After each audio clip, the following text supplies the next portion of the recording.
Je m'appelle Isabelle, je suis photographe-auteur, photographe documentaire, formée au photojournalisme et le but c'est de raconter des histoires avec mes photos.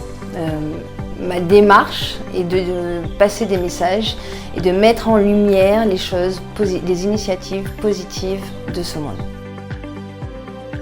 Le travail que je présente, c'est une restitution d'une résidence qui a été organisée par l'Alliance française de Diego Suarez. Donc pendant 10 jours, on a été dans les quartiers défavorisés de Diego Suarez. Moi, j'étais dans le quartier d'Ambalavoul, en partenariat avec une photographe malgache. On a justement travaillé sur les guérisseurs. Donc j'ai choisi de travailler sur les guérisseurs parce que ça fait partie d'un travail que j'ai sur le long cours. C'est-à-dire j'ai le but de photographier un peu tous les guérisseurs de ce monde, dans tous les pays, parce qu'il me semble important de mettre en avant et de proposer des alternatives à la médecine allopathique. Du coup, je tiens à remercier les gens qui m'ont permis de réaliser ce reportage. Donc il y a l'Alliance française de Diego Suarez, il y a la DAC de La Réunion, et c'est vrai que j'ai eu cette chance en fait de pouvoir rentrer dans l'intimité de ces guérisseurs qui ont rien, qui vivent de façon entre guillemets un peu insalubre pour l'occidental que je suis, mais qui donnent beaucoup et qui nous ont ouvert leurs portes, puisque comme je le disais, en fait, on est allé voir les guérisseurs, j'étais avec Nyoka, photographe malgache, et donc du coup qui elle parlait en malgache, donc elle faisait les traductions et c'est avec beaucoup d'humilité en fait et beaucoup de respect. J'ai beaucoup de respect pour ces gens-là en fait. Je suis dans la gratitude d'avoir pu vivre ça.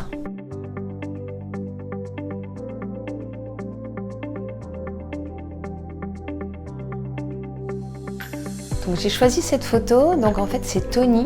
Donc Tony le guérisseur, c'est lui que j'appelle l'orthopédiste, parce que c'est lui qui répare les os et les fractures.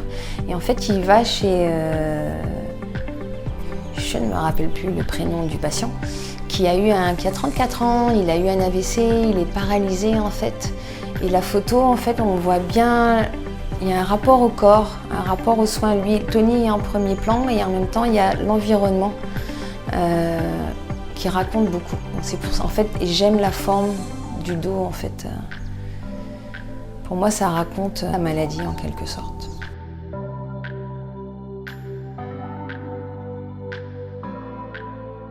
Donc la deuxième photo, c'est Féti Robert. Féti Robert, il est coupeur de feu. Et coupeur de feu, ça veut dire qu'en fait, quand il y a une brûlure, il crache. Il crache sur la brûlure. Et en fait, ce que j'aime beaucoup dans cette photo, c'est que ça représente ce personnage tellement simple et bon vivant. Il a 83 ans. Et en fait, c'est là qu'il reçoit. C'est là qu'il reçoit les gens de façon aussi très simple. Les gens viennent, ils crachent sur les brûlures et les gens s'en vont. Et il y a des résultats. Et Féti, c'est le dernier, enfin il y a encore son fils et sa petite fille, mais ils sont les derniers de leur famille avec ce savoir en fait. Il est prêt à l'offrir, mais il y a un rituel qui est assez particulier. Sur cette troisième photo, c'est un petit peu la continuité du portrait de Féti Robert, puisqu'en fait là c'est un des patients. J'avoue que cette photo, elle me fait mal au ventre. Elle m'a beaucoup travaillé en fait quand je l'ai faite, parce que la brûlure est à vif, c'est du 3e degré. Et c'est vrai que dans le quartier d'Ambalavoul, en général, les enfants sont souvent livrés à eux-mêmes. Et il y a souvent des brûlures où là apparemment c'était de l'eau brûlante. Et puis il y a le regard de cet enfant qui me touche, et en même temps il n'a pas l'air de trop souffrir. Mais quand on regarde ses plaies, moi je sais que ça me fait mal au ventre en fait.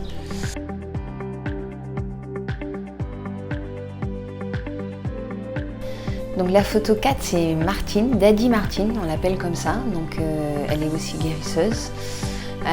Donc elle travaille beaucoup avec les enfants, tout ce qui concerne la fièvre. Elle travaille sur l'hypercéphalie, les femmes enceintes, les paralysies par rapport aux AVC. En fait, j'ai un petit coup de cœur pour Martine. J'aime beaucoup cette photo parce que ça montre beaucoup sa douceur.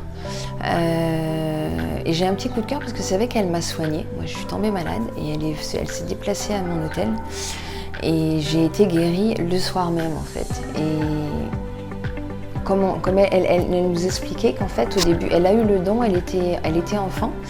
Elle avait 10 ans et c'est sa grand-mère qui lui a transmis le don par les mains. Et elle a eu un moment donné de sa vie où elle n'a pas voulu, elle voulait pas en fait gérer ça. Et puis elle s'est mariée et en fait elle a eu beaucoup de problèmes. Elle avait des problèmes dans sa vie. Du coup, elle s'est remise au service, c'est comme ça qu'on dit. Donc elle est au service des gens tous les matins de 7h jusqu'à midi. L'après-midi, elle se déplace chez les gens qui ne peuvent pas se déplacer. Et elle ne demande pas d'honoraires. De toute façon, c'est comme ça que ça se passe chez les guérisseurs, les panertaires. On ne demande pas d'argent.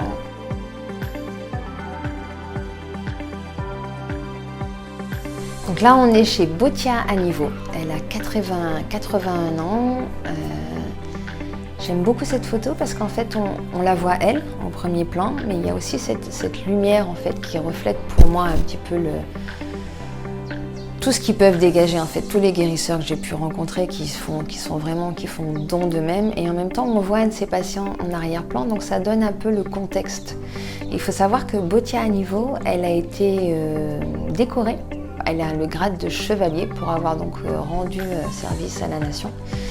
Et elle aussi, elle travaille beaucoup avec les femmes, les enfants. Là, le monsieur qui vient, il a un problème, une fracture à la hanche. Donc elle fait des cataplasmes, elle fait des tisanes et elle est à l'écoute de tous les patients qui viennent la voir.